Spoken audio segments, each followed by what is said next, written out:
Hello everyone. In today's class, we are going to read about the story of the devoted friend part 2.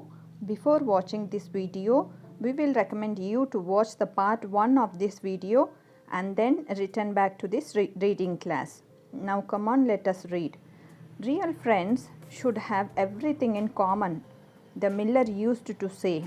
Little Hans nodded and smiled and felt very proud of having a friend with such noble ideas. Sometimes, indeed, the neighbors thought it strange that the rich miller never gave the little Hans anything in return, that he had 100 sacks of flour stored away in his mill, and 6 cows, and a large flock of woolly sheep.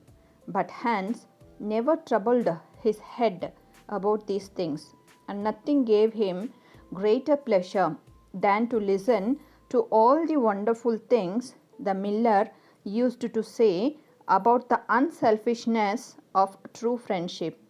So little Hans worked away in his garden.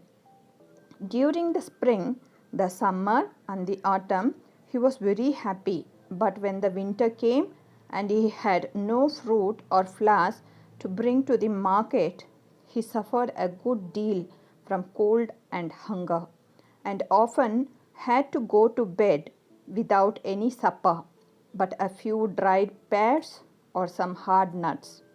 In the winter also he was extremely lonely, as the miller never came to see him then. There is no good in my going to see little Hans as long as the snow lasts, the miller used to say to his wife, for when people are in trouble, they should be left alone and not be bothered by visitors.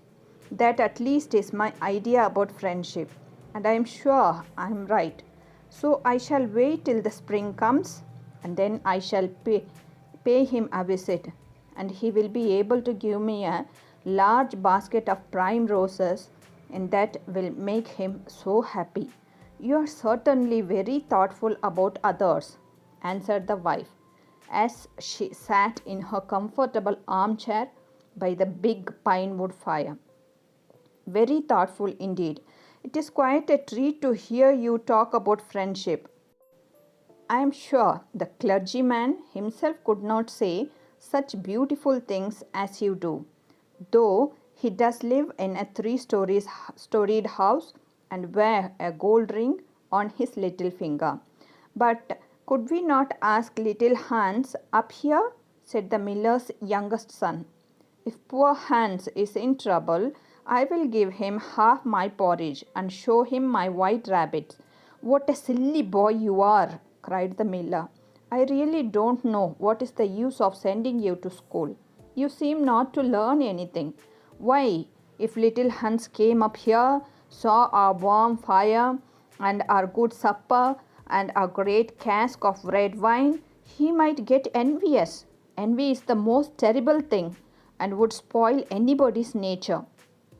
I certainly will not allow Hans' nature to be spoiled. I am his best friend, and I will always watch over him and see that he is not led into any temptations. Besides, if Hans came here, he might ask me to let him have some flour on credit, and that I could not do. Flour is one thing, and friendship is another, and they should not be confused. Why, the words are spelt differently, mean quite different things. Everybody can see that. How well you talk, said the miller's wife, pouring herself out a large glass of warm ale. Really, I feel quite drowsy. It is just like being in church. Lots of people act well, answered the miller, but very few people talk well, which shows that talking is much the more difficult thing of the two, and much the finer thing also. And he looked sternly across the table at his little son, who felt so ashamed of himself that he hung his head down. However, he was so young that you must excuse him. Is that the end of the story? Asked the water rat. Certainly not, answered the linnet. That is the beginning. I hope you have enjoyed watching the story. Thank you for watching. Before watching this video, we will recommend you to watch the part 1 and then part 2 so that you can understand the story well and enjoy the reading class. If you like our videos, kindly subscribe to our channel and help us to make more videos like this. I will meet you soon in our next video.